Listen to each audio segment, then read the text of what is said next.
का दिन तो सारे हिंदुस्तान के लिए बहुत ही महत्वपूर्ण है, क्योंकि जिन परिस्थितियों में, और एक तो इमीडिएट है, अभी हाल का ज़्यादा दूर वक्त नहीं हुआ है, 18 साल, तो सबकी नज़र में था वो, और उसको मीडिया के ज़रिए हर घर में ने देखा है उस जंग को।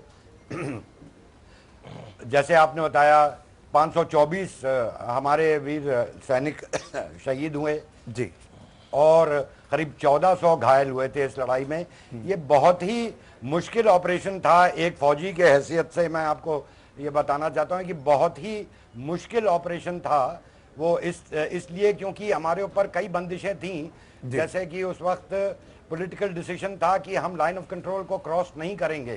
तो नतीजा ये हुआ था कि एक बड़े ब्रॉड टर्म में जो समझाने की कोशिश करें कि हमारा जो मूवमेंट था वो दुश्मन के लिए फ्रंटल हो गया था, और वो क्या नाम है, हमको ऑब्जर्व करके पिक एंड चूज कर सकता था। उसके बावजूद भी हिंदुस्तानी फौजियों ने, हिंदुस्तानी लीडरशिप ने, हिंदुस्तानी अफसरान ने जो पराक्रम का मुजाहरा किया, वो दुनिया के किसी भी मैं तो मिलिट्री हिस्ट्री का स्टूडेंट रहा हूँ। मैंने इतने क्लोज इस तरह के ऑपरेशंस जो मैंने पढ़े हैं, वो कहीं भी ये लेवल ऑफ पराक्रम नहीं दिखाई देता है जिनके बारे में हम लोगों ने पढ़ा है। क्योंकि इसमें जिस तरह इन लोगों ने काम किया था, जैसे हमने बताया कि हमारे पर कई बंदिशें होने के बावजूद भी हमने उसको एक साहस के तौर पे और एकजुट होके अपनी, और जबकि कश्मीर उस वक्त भी बर्न कर रहा था, हिंटरलैंड फिर भी परेशान कर रहा था हमको, उसको संभालते हुए हमने सिचुएशन स्टेबलाइज की, बिना कोई और फ्रंट को ओपन किए हुए लोकलाइज रखने की कोशिश की। और अल्टीमेटली ये लोगों का कहना है कि अमेरिकन इंटरवेंशन की वजह से वो उन्होंने सीज फायर किया और उन्होंने छोड़ा। उनके पास ऑप्शन नहीं रह गए थे। मुशर्रफ बिल्कुल क्लीन बोल्ड हो चुके थे उस वक्त, और उनके पास कोई ऑप्शन नहीं थे। और हमने बिसाइड्स दैट हमने सारे जिनीवा कन्वेंशंस को इन लेटर एंड स्पिरिट फॉलो करते हुए, आपने और हमने सबने खुद देखा है कि उनके भी जो मौतें हुई थी उनको हमने एक बड़ा रिस्पेक्टेबल बेरियल अदा किया, जो कि एक बहुत फौज के लिए और एक मुल्क के लिए बहुत बड़ी बात है और बहुत दानिश्वरी की बात है जो हमने की। अब आते हैं आपके दूसरे सवाल पे कि क्या हम आज फिर उस स्थिति में हैं। मैं आपको एक चीज बता दूं, मैं कई बार चैनल्स पे भी बोल चुका हूं कि आज आपको जो दिखाई दे रहा है वो सोशल मीडिया का पेनिट्रेशन और इलेक्ट्रॉनिक मीडिया का पेनिट्रेशन की वजह से ये चीजें जो हैं वो बहुत डिस्कस हो रही हैं। ये चीजें आम हैं बॉर्डर मैनेजमेंट में, एस्केलेशंस होते हैं, उसके बाद उनको सर, लेकिन ऐसा रुख चाइना का नहीं रहा है ना। सवाल इस बात को लेकर उठ रहे हैं कि सेना के प्रवक्ता की तरफ से इस तरह के बयान दे दिए जाते हैं।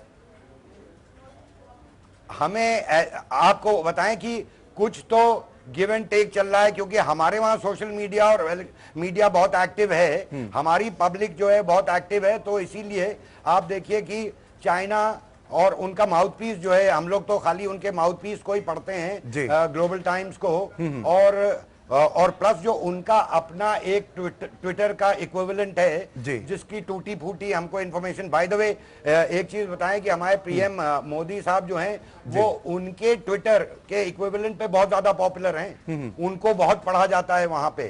तो ये सब चीजें हो रही हैं, अग्रीड कि हम लोग के पास ऐसा, ये अनप्रेसिडेंटेड था कि 2 महीने 2.5 महीने ये स्टैंड ऑफ चल रहा है। और अभी कोई वो देखिए, चाइना ने हमारा ये जो रिस्पांस था इसको उसने इसको फैक्टर नहीं किया था और जो ये रिस्पांस गया है और जो जा रहा है अभी, जो कि calibrated, controlled, yet very meaningful, और खबर देता हुआ कि हम जो हमें करना है उसके लिए सक्षम है, तैयार हैं। उसको ध्यान में रखते हुए चाइना इस टाइम, अब वो जैसे मैं पहले भी कह रहा था और हम ही नहीं सारे विशेषज्ञ यही कह रहे जी। हैं कि अब हु ब्लिंक्स फर्स्ट वो वाली स्टेज है।